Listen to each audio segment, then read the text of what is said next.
Olá, ouvintes do podcast. Eu sou a Daniela Abreu e hoje eu trago para vocês mais uma coletânea de relatos. Mas antes eu gostaria de reforçar o pedido para vocês me seguirem lá no Instagram, que é o assustadoramente_podcast. E é isso, vamos para os relatos de hoje. A porta trancada.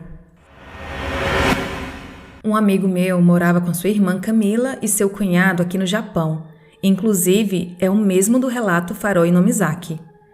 Ele vivenciou outra experiência estranha. Trabalhavam todos no turno da noite. No dia em que tiraram suas folgas do serviço, a Camila e seu esposo resolveram fazer compras no mercado. Meu amigo não quis ir e ficou em casa. Saíram por volta das 22 horas. Muitos estabelecimentos aqui no Japão funcionam 24 horas, então eles iriam aproveitar a folga para fazer as compras. Como moravam no segundo andar, deixaram as luzes da escada acesa e saíram. Meu amigo ficou em seu quarto com a luz apagada e somente a luz do corredor acesa. Seu quarto não tinha porta. Ele ficou deitado em sua cama, virado para a parede. Foi quando ele ouviu a porta se abrir e alguém entrar e subir as escadas do apartamento. Ele estranhou, pois não fazia nem 10 minutos que sua irmã e seu cunhado haviam saído. Então ele achou que sua irmã pudesse ter esquecido alguma coisa. E conforme ouviu os passos na escada, ele falava: Camila? E ninguém respondia. Ele até pensou que eles queriam assustá-lo. Foi quando os sons de passos pararam. Ele se virou para a porta e ficou olhando. Nesse exato momento em que ele fixava o olhar para fora do quarto, ele viu uma sombra colocar a cabeça na porta e tirar muito rápido. Segundo ele, não dava para enxergar se tinha rosto ou alguma forma, e só afirmou que tinha longos cabelos. Depois disso, ouviu descer as escadas correndo e fechando a porta. Mesmo assim, continuou achando que alguma pessoa que entrou por engano em sua casa. Como tem muitas crianças no bairro, acreditou que alguma poderia ter feito essa brincadeira ou alguma coisa parecida.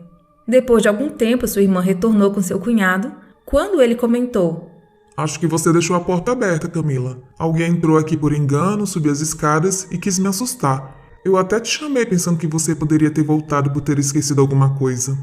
Ela, espantada, olhou para ele e disse: Mas a porta estava trancada? Não teria como alguém ter entrado em casa. E não esquecemos nada para voltar.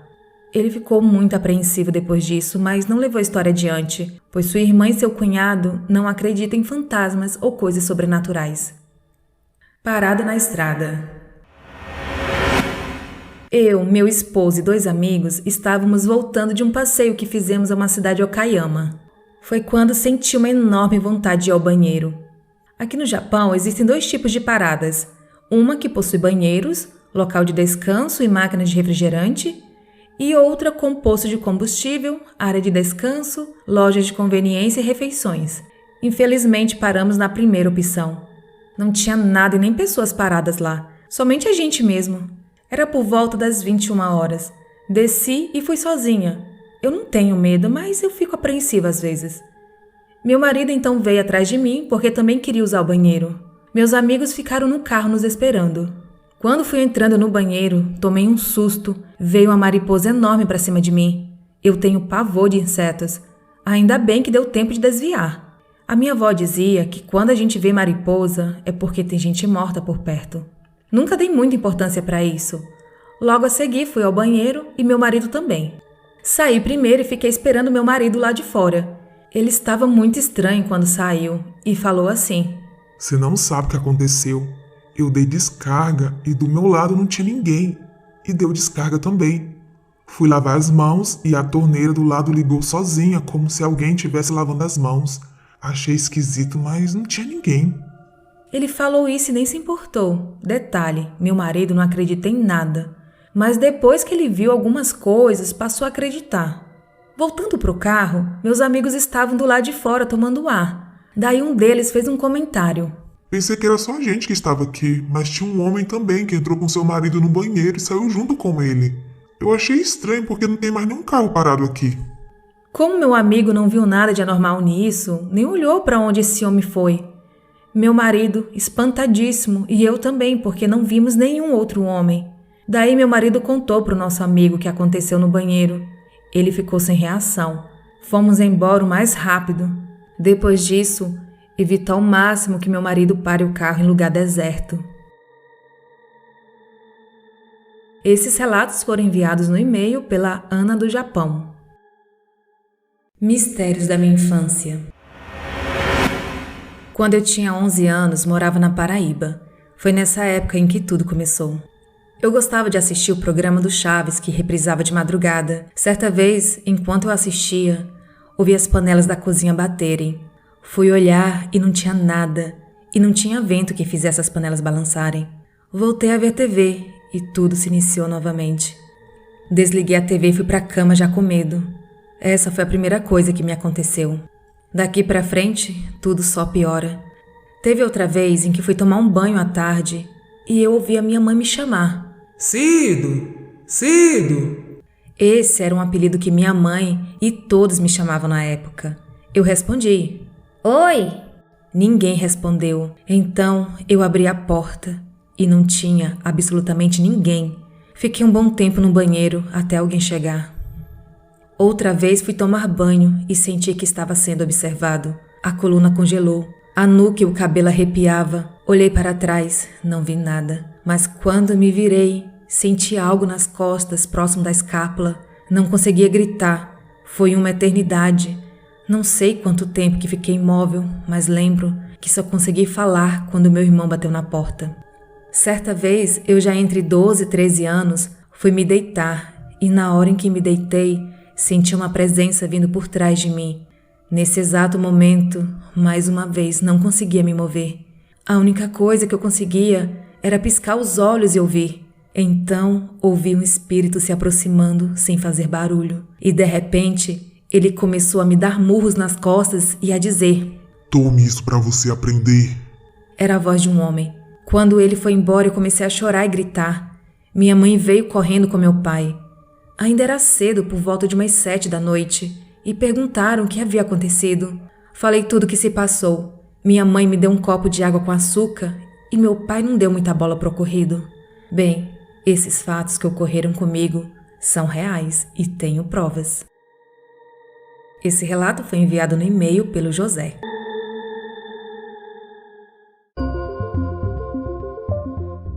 Seja um apoiador do podcast, acesse apoia.se/assustadoramente e contribua a partir de R$5 mensais ou através do Pix assustadoramente@outlook.com. O seu apoio é muito importante para a manutenção deste projeto. Contribua e tenha acesso a relatos exclusivos. O link está na descrição. Pessoal, vou contar para vocês um relato que foi enviado para mim lá no Instagram, pelo Otinei. Bom, o Otinei, ele ouviu o caso da Camila.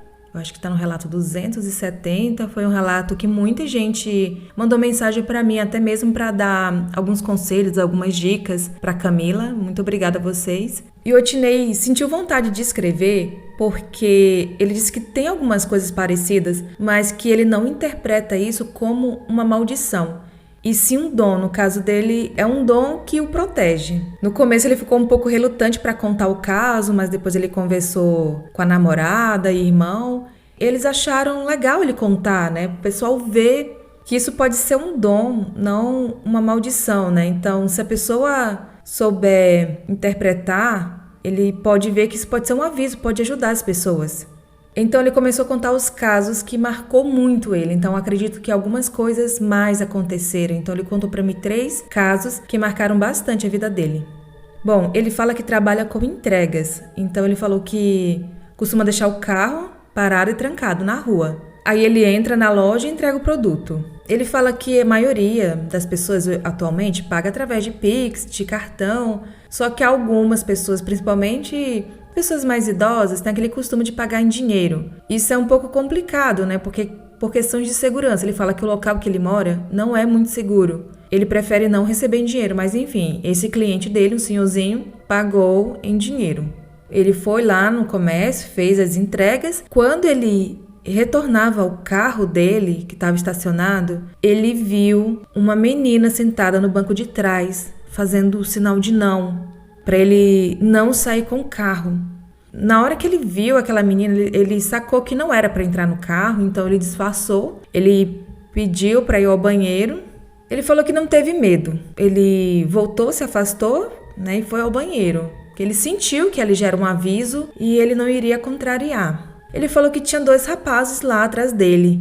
Ele, na hora que saiu, disse que esses rapazes assaltaram, não só assaltaram, como também atiraram nesse senhorzinho lá, esse senhor, acredito que seja o dono do mercadinho lá. Eu não sei o que teria acontecido com ele se ele tivesse entrado no carro, se ele seria atingido por um tiro, ou justamente foi nesse intuito dele se afastar e ir ao banheiro para não ser atingido.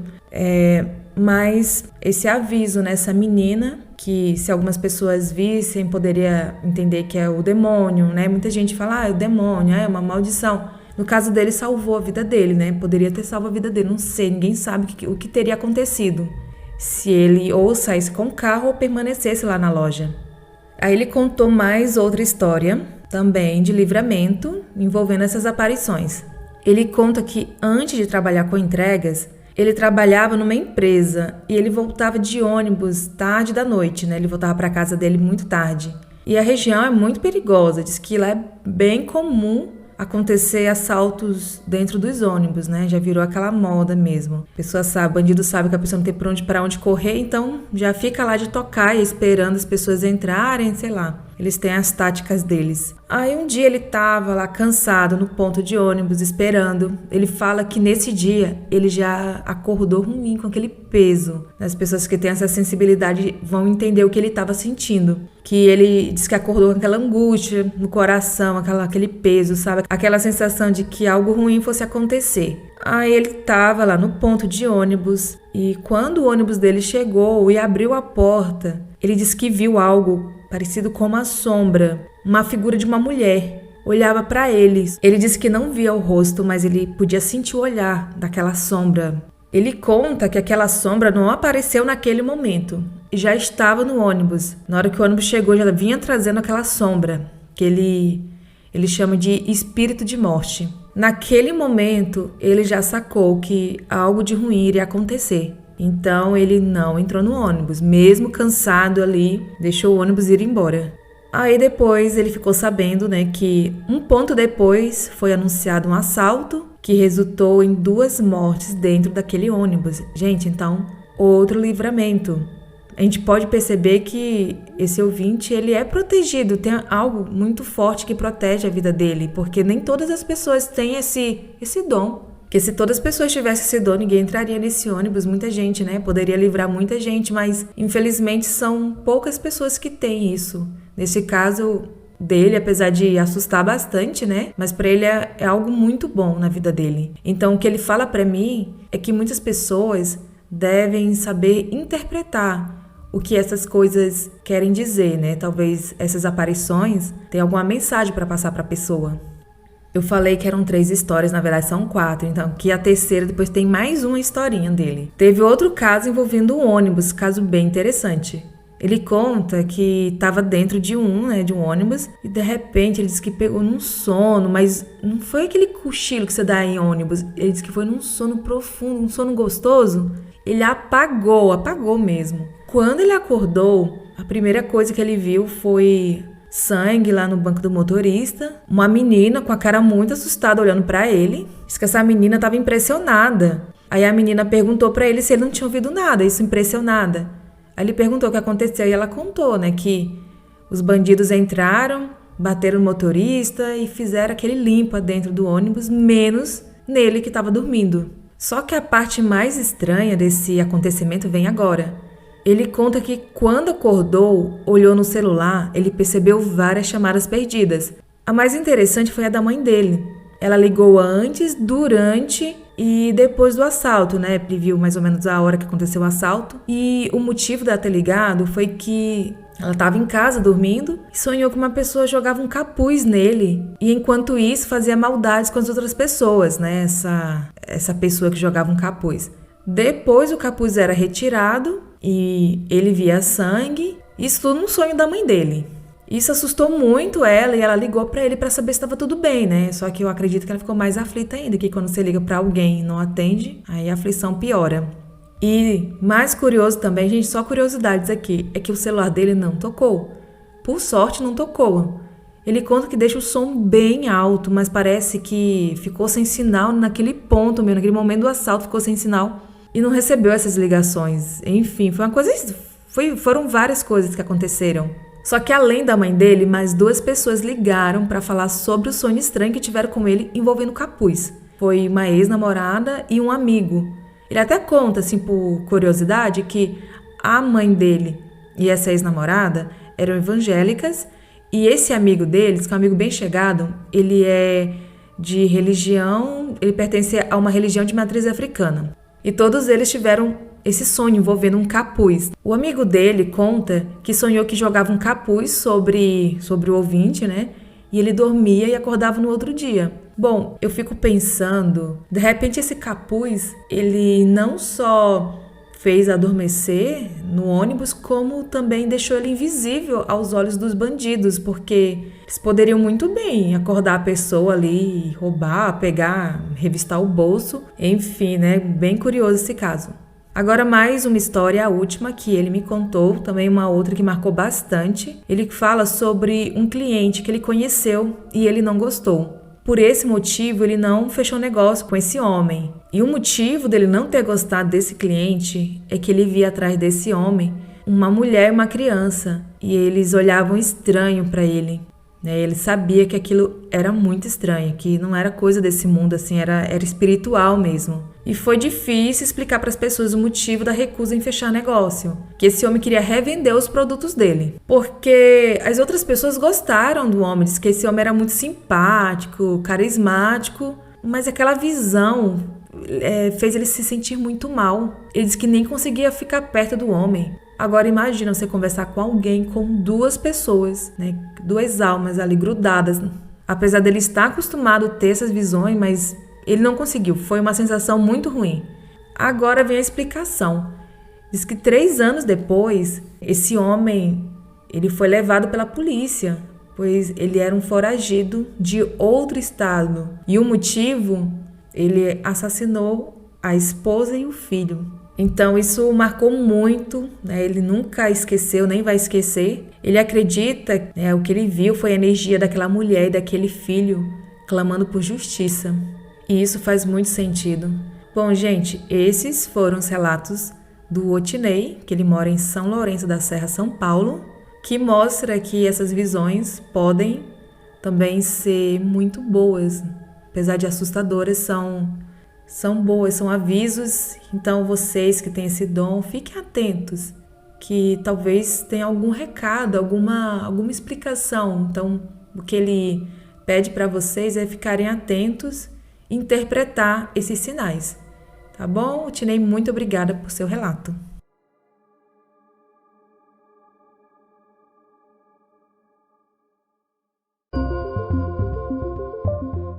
Tem alguma história sobrenatural para contar? Envie o seu relato para o e-mail assustadoramente@outlook.com. Vamos para mais um relato que foi enviado no Telegram pela Érica de Goiás. Só que quem vai contar o relato será ela mesma. O nome do relato é Não Era Imaginação. Meus pais diziam católicos, mas não frequentavam. Minha avó materna era espírita. Então, minha mãe sempre fala que eu tive amigos imaginários. Mas de 6 para 7 anos, no meu quarto, eu escutava uma garotinha chorar, escutava corrente arrastar. Não sei, mas aqui em Goiás, o pessoal fechava a porta com uma barra de ferro, travava, né? Com uma barra de ferro. E quando a gente pega aquela barra e joga no chão, ela faz um tilintar, um barulho característico. E eu escutava. E eu tinha muito medo. E minha mãe e meu pai falavam que era vizinho, que era rato, que não davam moral, né? Que falava que criança tinha dessas coisas. Até eu contar para minha avó. Aí a minha avó pegou, sentou comigo, me ensinou a rezar a oração do arcanjo, né? Do anjo da guarda. E falar com essa menininha que ela já não pertencia a esse mundo, que ela não precisava chorar, porque era só ela seguir para a luz e rezar muito. E assim eu fiz. Mais ou menos uma semana depois, eu escutei essa garotinha rindo no meu quarto. e nunca mais escutei ela. Mas as coisas paranormais na minha casa só eu escutava. Era triste, continuava. E isso foi muito tempo. E eu rezando, falando com a vovó, passei a ir ao centro. Teve até um relato que eu comentei com você aqui, que não é só querer, você tem que fazer, né? Minha avó explicou que eu era muito nova para ter essa missão, que eu precisava amadurecer mais, e com as orações, eu frequentando, eu parei de escutar. Passaram-se os anos, meus pais reformaram a casa. E nesse intermédio aí, minha mãe passou a frequentar, a acreditar, porque eu fazia o Evangelho segundo o Espiritismo, o Evangelho do Lar, na minha casa. Isso eu já estava com mais de 12 anos já. Foi um bom tempo de, digamos assim, de corpo fechado, que o pessoal fala, né? Aí meus pais resolveram reformar a casa. Aqui em Goiânia, em Goiás, assim, tem muito fogão caipira, que é aquele fogão a lenha, tudo, o pessoal gosta. Inclusive, a gente tem lá na fazenda até hoje. E nessa casa, no setor aqui, né, de Goiânia, tinha esse fogão a lenha. Aí meus pais quiseram aumentar a área e destruíram. Dentro desse fogão encontraram um mini caixão com alguma cinza dentro. Eles estavam lá. Então, depois que isso tirou, nossa, eu até arrepio agora te contando o relato. Depois que retiraram, a minha avó fez a oração, tudo, colocou uma vela para o anjo da guarda. Essas coisas pararam, né? Diminuíram bastante. Esse foi o início, né? Pararam. Então, eu acho que era alguma coisa avisando tudo, e eu passei um bom tempo sem ver nada, só sentindo. Eu sentia muito, tá? Então esse foi um dos primeiros relatos que eu tenho lembrança, e depois eu conto mais. E esses foram os relatos de hoje. Se gostou, compartilhe com seus amigos e em suas redes sociais. Siga o Instagram do podcast, que é o assustadoramente_podcast. Entre também para o grupo do Telegram. Os links estão na descrição deste episódio. E se estiver me ouvindo pelo Spotify, não deixe de qualificar o podcast dando 5 estrelas. Até a próxima quarta!